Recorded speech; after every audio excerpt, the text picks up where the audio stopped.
We have the presenting of the LLB 5th semester taxation law. 5th semester में हम देखेंगे taxation law के बारे में। टैक्सेशन का मीनिंग हम समझते हैं। ये क्या होता है? ये होता है रेवेन्यू। रेवेन्यू का मतलब होता है, टैक्सेशन का मतलब एक किसी भी व्यक्ति की प्रॉपर्टी के जो रेवेन्यूज मिलता है गवर्नमेंट के बेस पे, गवर्नमेंट जिसमें गवर्नमेंट डेवलपमेंट करती है, तमाम ऐसी चीज़ें होती हैं जो गवर्नमेंट प्रोवाइड करती है टैक्स में। क्योंकि जितना ज़्यादा टैक्स कलेक्शन होगा किसी भी स्टेट का, उतनी ज़्यादा उस देश के डेवलपमेंट में उसका डेवलपमेंट बहुत बेहतरीन तरीके से होगा जितना टैक्स रेवेन्यू मिलना चाहता होगा। तो हम समझते हैं मीन क्या होता है टैक्स। ठीक है, टैक्स को समझने के लिए समझते हैं टैक्सेशन का मीनिंग क्या होगा। Tax what is the definition of tax. Tax को समझने के लिए ये समझते हैं टैक्स वह वैल्यू होती है जो किसी व्यक्ति तथा उसकी संपत्ति पे लगाया जाने वाला रेवेन्यू होता है, जो गवर्नमेंट के बिहाफ पे लगाया जाता है, गवर्नमेंट को प्रोवाइड की जाती है। जिसमें इसमें टैक्स को देखते हैं तो दो प्रकार से हमें टैक्स को समझ में आ जाएगा। पहला आ जाएगा एक डायरेक्ट टैक्स, एक होता है इनडायरेक्ट टैक्स। तो डायरेक्ट टैक्स और इनडायरेक्ट टैक्स किसी व्यक्ति के इनकम पे लगाया जाता है, सोर्स पे लगाया जाता है। ये टैक्स कलेक्शन होता है जिससे देश के तमाम डेवलपमेंट होते हैं, देश के जितनी भी चीज़ें होती हैं वो टैक्स पे निर्भर होती हैं। जितना ज़्यादा जैसे इस समय जीएसटी की बात करते हैं, हम देखते हैं तो इनडायरेक्ट टैक्स में आता है जीएसटी से। पहले इनडायरेक्ट टैक्स बहुत ज़्यादा होता है, लेकिन सारे इनडायरेक्ट टैक्स को मिलाकर जीएसटी बना दिया गया है। ठीक, टैक्स में दो चीज़ें देखिए। पहले होता है डायरेक्ट टैक्स, दूसरा हो जाएगा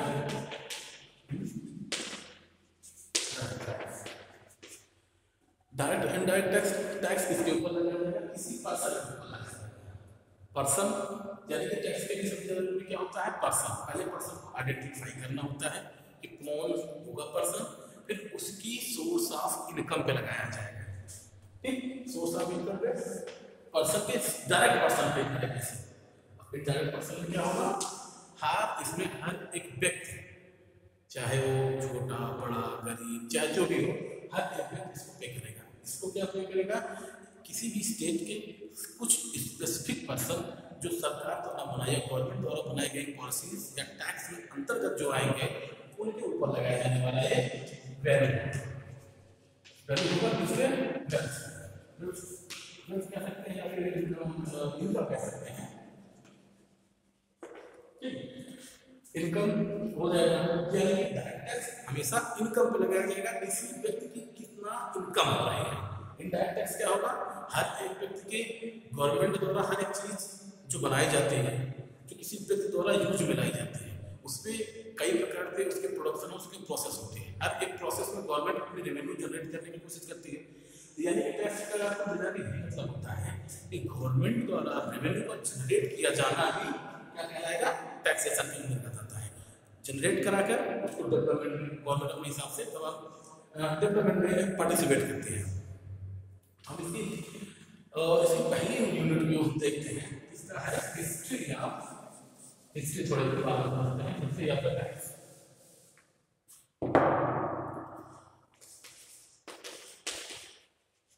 history of tax law. History of Indian tax law. तो जब सबसे पहले इंडियन इंडिपेंडेंस वार हुआ था, यानी कि स्वतंत्रता संग्राम हुआ था, कब? 1800। उसके बाद से जितनी भी ये इंडियन की पोजीशन थी, इंडियन पोजीशन क्या थी? ये डोमिसाइल था, कॉलोनी थी ब्रिटिश कॉलोनी थी। 1857 में पहले कंपनी ईस्ट इंडिया कंपनी थी, रूल कर रही थी इंडिया पे, लेकिन इनडायरेक्टली बेस पे वो ब्रिटेन रूल कर रहा था। 1857 क्रांति के बाद से ब्रिटेन गवर्नमेंट जो थी, ब्रिटेन साम्राज्य था, सीधे से ही इंडिया पे क्या करने लगा? रूल करने लगा। ठीक, 1857 से डायरेक्टली रूल आ गया। तो इस 1860 से कि 20 से लेकर तमाम ऐसे बदलाव हैं भारतीय कानूनों को लेकर, जिसमें आईपीसी बनी, कॉन्ट्रैक्ट बना। उसी के बीच में सबसे पहले बना था इंडियन टैक्स लॉ 1860 के संबंध में। जब 1860 के संबंध में इंडियन टैक्स लॉ बना, क्योंकि उस समय इंडिया में इनकम की हर एक बिजनेस पर्पज था, क्योंकि यहाँ पे ज़्यादा कुछ होता नहीं था और यहाँ पे व्यापार जो था वो काफ़ी इनक्रीडियल था, बहुत ज़्यादा होते थे यहाँ पे व्यापार मतलब यहाँ पे होते थे व्यापार, तो हर एक व्यक्ति के सोर्स पे इनकम पे टैक्स लगाएंगे और जनरेट करना चाहते थे रेवेन्यू। अंग्रेजों को क्या था, उससे यहाँ पर रेवेन्यू सोर्स करना चाहते थे, उनको यहाँ से पैसा ले जाना था, तभी टैक्स को इंट्रोड्यूस किया। ठीक, तो उन्होंने सबसे पहले डायरेक्ट टैक्स को इंट्रोड्यूस किया था, जिसे हम कहते हैं डायरेक्ट टैक्स, यानी कि इनकम टैक्स कह सकते हैं आज से जिसे हम कहते हैं। तो इन्होंने इनकम टैक्स में 4 स्लैब्स बनाई थी। ठीक, 4 हेड बनाए थे जिसमें इन्होंने इनकम टैक्स को लगाया। ठीक, 1860 इनकम टैक्स लगाया,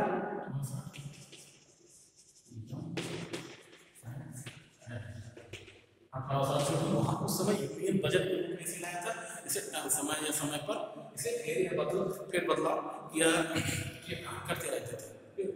1860 एक्ट बना, इसमें 4 एक्ट। पहला क्या था, income from the professional and trade,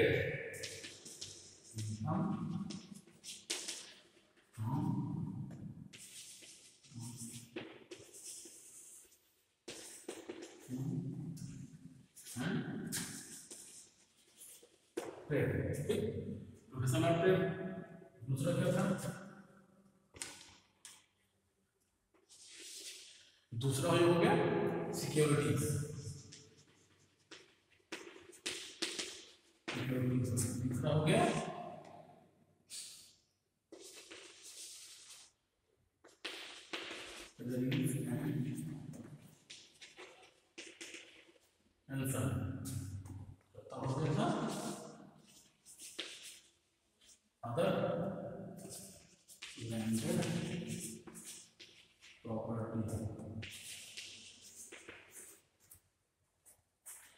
चार हेड बनाए गए थे इनकम टैक्स में, जिन्होंने 4 स्लैबों पे यहाँ से सोर्स ऑफ इनकम आती, इस पर टैक्स लगाया जाता है, टैक्स लगा के जनरेट करके गवर्नमेंट को डिलीवर कर दिया जाता था।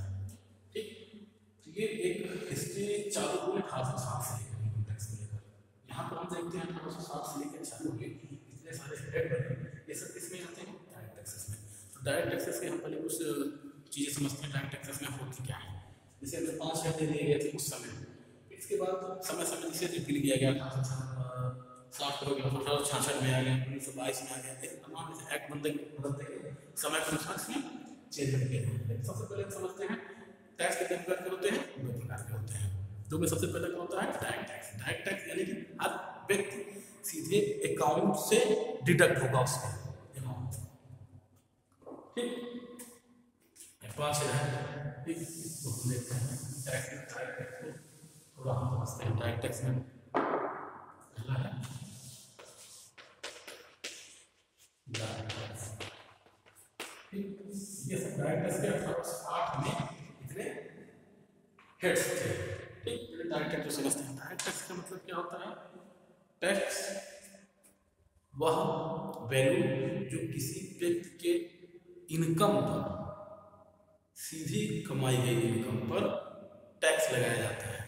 यानी कि जैसे कि मान लीजिए, ठीक, मैंने साल भर में कमाया 5 लाख, ठीक, 5 लाख रुपये एक बैलेंस शीट बना दिया जाता है, 10%, 20%, 30%।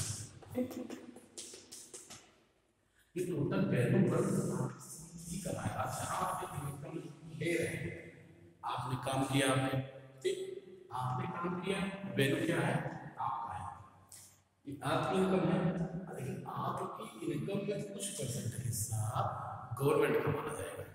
गवर्नमेंट को माना जाएगा इसलिए क्योंकि गवर्नमेंट की पॉलिसीज हैं, गवर्नमेंट अपने काम करती है, जितने भी डेवलपमेंट करती है, जितने भी रेवेन्यू जनरेट करती है, जितने भी वेलफेयर सोसाइटी जिसे कहा जाता है, वेलफेयर स्टेट बनाने के लिए वेलफेयर स्टेट बनेगा, हमारे कॉन्स्टिट्यूशन में प्रावधान दिए गए हैं।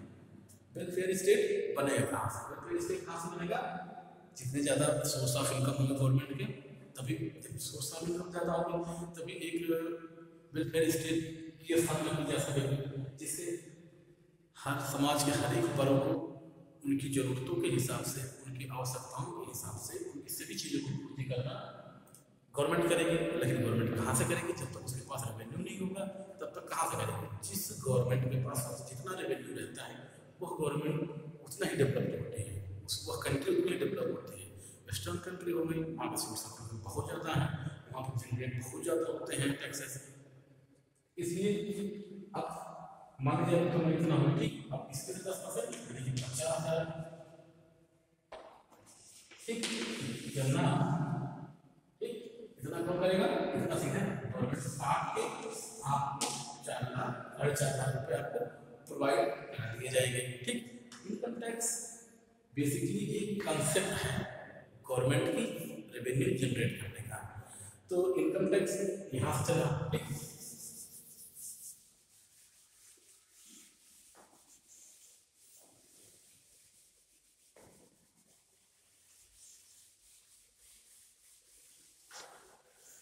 अब हम देखते हैं इनकम को डिफाइन कैसे करेंगे। इनकम टैक्स जो होता है, इनकम को डिफाइन कैसे करेंगे, कौन सी इनकम आती है? इनकम टैक्स एक्ट 1966 का जो एक्ट चल रहा है, डायरेक्ट टैक्स। आपके इनडायरेक्ट टैक्स में क्या होता है? ये डायरेक्ट टैक्स हो गया, इनडायरेक्ट टैक्स, ठीक। इनडायरेक्ट टैक्स कैसे बताते हैं? हर एक पर्सन अपनी कमाई क्या, हर चीज जो चीजें हम खरीदते हैं मार्केट में, हर एक चीज में इनडायरेक्ट टैक्स छिपा होता है। माचिस की तीली से लेकर एरोप्लेन पे बैठने के सफर तक, जो भी आप गुड्स पर यूज कंज्यूम करेंगे, जो आप सर्विस अवेल करेंगे, हर एक चीज पर टैक्स लगाया जाता है गवर्नमेंट के द्वारा। उस सर्विस प्रोवाइडर पे, उन प्रोडक्ट पे हर एक चीज में टैक्स लगाया जाता है। तो आपका इनडायरेक्ट टैक्स लग जाएगा तो हर एक पर्सन पे करेगा। लेकिन डायरेक्ट टैक्स पे करेगा कौन? जिसके ऊपर लगाएगा, जो एक स्पेशल कैटेगरीज बना दी जाएगी। उस स्पेशल कैटेगरीज में जब आप आएंगे तभी आपके ऊपर क्या लगा दिया जाएगा? डायरेक्ट टैक्स, ठीक। डायरेक्ट टैक्स को समझने का सबसे बेहतरीन तरीका क्या होता है? क्योंकि ऐसा कोई पर्सन नहीं होगा जो इन टैक्स के प्रावधानों को समझता ना होगा, क्योंकि आप पुराने हिस्ट्रीज में चले जाएंगे, कर दिया जाता था। कर उसी का एक्सटेंडेड रूप है। क्या कहते थे? तो उस समय तो खेत हुआ करते थे, खेत होने पर जो अनाज होता था, अनाज में से जैसे किसी गांव के इलाके में अनाज हुआ, अनाज का कुछ हिस्सा सरकार ले लेती थी, जितना भी होता था वो अपने वहाँ के समय में जो प्रोविजन थे वो भी क्या है? यही डेवलप्ड रूप है किसका? यही डेवलप्ड रूप है टैक्सेशन। अब इंडिया में टैक्सेशन सिस्टम सबसे पहले इंट्रोड्यूस किया गया अंग्रेजों के द्वारा, ठीक, अंग्रेजों के द्वारा इनकम टैक्स किया गया। क्योंकि उस समय जब 1857 में क्रांति हुई थी, उस समय भारत के पास इतने ज़्यादा धन थी, संपदाएं थी कहीं ना कहीं, तो उनकी कुल मिलाकर अंग्रेजों का यही प्रावधान था, यही थॉट एक था, कहा जितना ज़्यादा आप यहाँ से इंडिपेंडेंस ले जाएंगे ये इतने कमजोर रहेंगे, और जितने कमजोर रहेंगे हम उनके ऊपर तब तक शासन कर सकते हैं जितने कमजोर नहीं रहेंगे। लेकिन वैसे तो टैक्स क्या होता है? देश के विकास में का आधार होता है। लेकिन अंग्रेजों ने जब से लगाया तो यहाँ से टैक्स कलेक्ट करके कहाँ ले जाते थे? ब्रिटेन के पार्लियामेंट या ब्रिटेन गवर्नमेंट के अधीन सब कुछ जाया करता था, तो वहाँ से कुछ हिस्सा डेवलपमेंट जो भी चीज़ें मूलभूत चीज़ें उसके लिए प्रोवाइड कराया जाता था। लेकिन उनका क्या मतलब था? हर एक व्यक्ति जिसके पास जितने रेवेन्यू सोर्स हैं, जितना ज़्यादा कम हो जाएंगे, जितना ज़्यादा खत्म हो जाएंगे, जितना ज़्यादा जब तक पैसा ही नहीं रहेगा तो क्रांति कहाँ से आएगा? हर एक व्यक्ति जब भूखा रहेगा, जब भूखे पेट कोई भी चीज़ नहीं होती है, जब पेट भरा रहता है तो हर एक चीज़ें होती है। और भूखी पेट बहुत ज़्यादा बड़ी क्रांति का जन्म देती है। जैसे कम्युनिज्म की जो क्रांति हुई थी उसमें बहुत ज़्यादा गरीबी थी, लेकिन इनका क्या था? एकदम गरीब भी ना करो, मरने तक दो, एकदम इतना चलो वो चल जाए, ताकि कोई सोच का ही विकास को बंद कर देना चाहिए। डायरेक्ट टैक्स कहाँ पे आ गया? इंडियन डायरेक्ट 1807 से चालू हुआ। इन्होंने 5 के बनाए, ठीक है, 1807 में 5 4 के बनाए। Income from the land property, यानी जिसके पास जितनी ज़्यादा संपत्ति रहेगी उस संपत्ति के हिसाब से, उस प्रॉपर्टी के हिसाब से वो टैक्स देगा। दूसरा क्या होता है, सैलरी और पेंशन। जो विशेष वर्ग जो भी रहा होता है उसमें जिसको सैलरी मिल रही होती है, जिसको पेंशन मिल रही होती है, उनके सैलरी और पेंशन पे टैक्स काट के गवर्नमेंट या जो भी सैलरी या पेंशन प्रोवाइड कर रहा होता है उनको उस समय उनको दिया जाता था। तीसरा क्या होता था, प्रोफेशन एंड ट्रेड। कोई भी व्यक्ति व्यापार कर रहा था, उस समय व्यापार आम था, बहुत ज़्यादा लोग व्यापार किया करते थे। यहाँ एक स्टेट से दूसरे स्टेट, एक कंट्री से दूसरी कंट्री, एक कॉन्टिनेंटल से दूसरे कॉन्टिनेंटल से तमाम व्यापार होते थे। तो उन तमाम व्यापारों पर टैक्स लगाया जाता था। जो आते थे सामान बेचने के ऊपर टैक्स लगाया जाता था, जो उनको सामान बेच रहे थे उनके ऊपर भी टैक्स लगाया जाता था, ठीक। और सिक्योरिटीज, उस समय गवर्नमेंट की सिक्योरिटीज होती थी, प्रतिभूति जिसे हम कहते हैं, प्रतिभूतियों पर भी टैक्स लगाया जाता था। जब प्रतिभूति पर टैक्स लगाया जाता था उन्हीं के बिहाफ पर गवर्नमेंट जितना ज़्यादा रेवेन्यू जनरेट करती थी वो जनरेट करके ब्रिटेन पार्लियामेंट भेजती थी। लेकिन जैसे जैसे देश का विकास होता गया तो चीज़ें समझ में आई कि टैक्सिंग सिस्टम गवर्नमेंट का एक मूलभूत आधार है, जिससे देश के समस्त विकास, समस्त मूलभूत आधार होते हैं, इसलिए डेवलपमेंट कर सकते हैं, टैक्सेशन सिस्टम पर डिपेंड करता है। अब हम समझते हैं नेचर क्या होता है टैक्स का, प्रकृति से कह सकते हैं। प्रकृति क्या होता है टैक्स का? प्रकृति ये होती है रेवेन्यू जनरेट करके सबसे पहले क्या होगा, देश को एक ऐसे आधार पर बनाना जिससे ज़्यादा से ज़्यादा रेवेन्यू जनरेट हो सके। भाई आप किसी देश में लगाएंगे, प्रोडक्शन होगा, प्रोडक्शन से सर्विस आएंगे, सर्विस में जितने लोग लगेंगे, ज़्यादा इनकम होगा तो उस पर टैक्स लगाएंगे, प्रोडक्शन होगा उस पर टैक्स लगाएंगे। कहीं ना कहीं गवर्नमेंट वो चांस देती है, वो थॉट देती है अपने रेवेन्यू जनरेट करने का। जीडीपी जितना ज़्यादा बेहतरीन होगी, टैक्स कलेक्शन उतना ज़्यादा होगा। अब इस बीच देखा जाए तो जैसे कोरोना काल के समय में बहुत ज़्यादा स्लो डाउन चल इकॉनमी, इससे ज़्यादा इफेक्टिव आपका टैक्स भी सिस्टम बहुत स्लो डाउन हुआ है। तो हम भी ये समझेंगे कि केवल ब्रिज समझ रहे हैं कि टैक्सेशन कहाँ है, कैसा है। कल पूरी एक वेल स्ट्रक्चर जो क्लास होगी, पूरी एक बाय एक क्या है, कैसे है, क्या क्या चीज़ें हैं, उन चीज़ों को बेहतर समझेंगे। और आज हम थोड़ा ब्रीफली समझ रहे हैं टैक्स। डायरेक्ट टैक्स सबसे आ जाता है, जैसे इनकम टैक्स आ जाएगा, वेल्थ टैक्स आ जाएगा, कॉर्पोरेट टैक्स आ जाएगा। इनडायरेक्ट टैक्स में पहले से क्या होता था, इनडायरेक्ट टैक्स में होता था सर्विस टैक्स होता था, सेल टैक्स होता था, ठीक, एक्साइज ड्यूटी होती थी, कस्टम टैक्स होता था। इन सबको मिला के क्या बना जाएगा, GST, goods and services tax of India, ठीक, 2017 का एक्ट है। इसमें सारे इनडायरेक्ट टैक्स उसको मिलाकर जीएसटी बना दिया गया।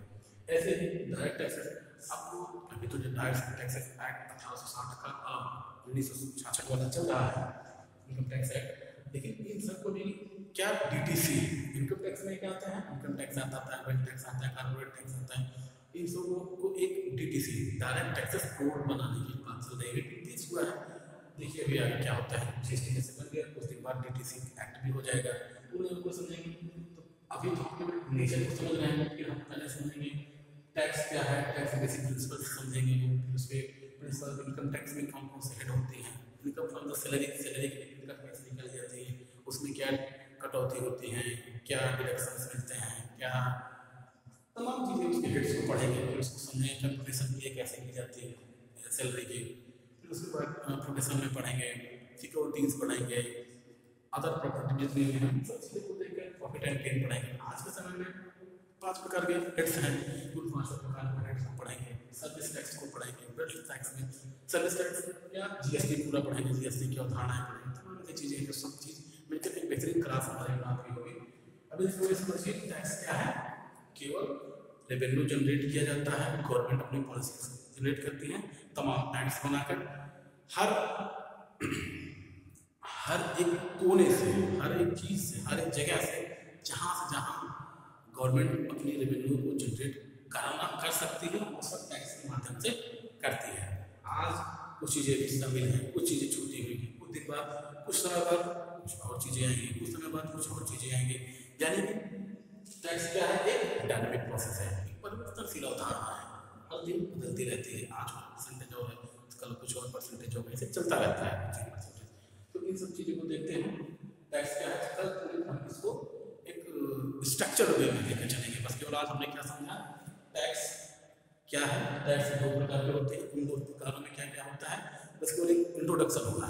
इंट्रोडक्शन के बाद हम अंदर चल के समझेंगे टैक्स में क्या है, कैसे है, कितना परसेंटेज लगता है, कितना लगता है, फाइनेंस एक्ट में क्या क्या आता है हर साल, बजट में क्या आता है, क्या जुड़ता है, इन सब चीज़ों को देखने हम ये प्रयास करेंगे, इसको बेहतरीन समझने का प्रयास करेंगे।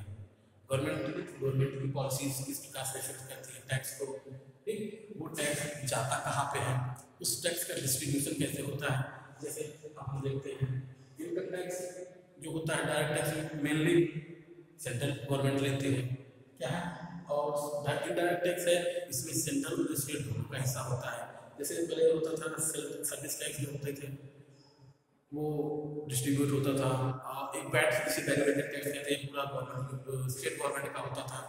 तो क्या हो गया, इसमें जीएसटी बन गई, इंटीग्रेटेड कोड आ गया, स्टेट जीएसटी आ गया, जीएसटी आ गया, सेंट्रल जीएसटी आ गया, स्टेट जीएसटी आ गया, इंटीग्रेटेड आ गया। इसमें एक बेहतरीन मॉडल प्रेजेंट किया गया है जीएसटी। तो हम लोग पूरा समझेंगे टैक्स को लेकर क्या क्या प्रावधान है, कैसे है, स्ट्रक्चर में क्या है इंडियन टैक्स का, अदर कंट्री के स्ट्रक्चर से कंपेयर करेंगे, अपना स्ट्रक्चर कितना बेहतर है और उसमें क्या क्या सुधार किए जा सकते हैं, ये भी हम लोग समझेंगे आगे चलकर। ठीक, थैंक यू।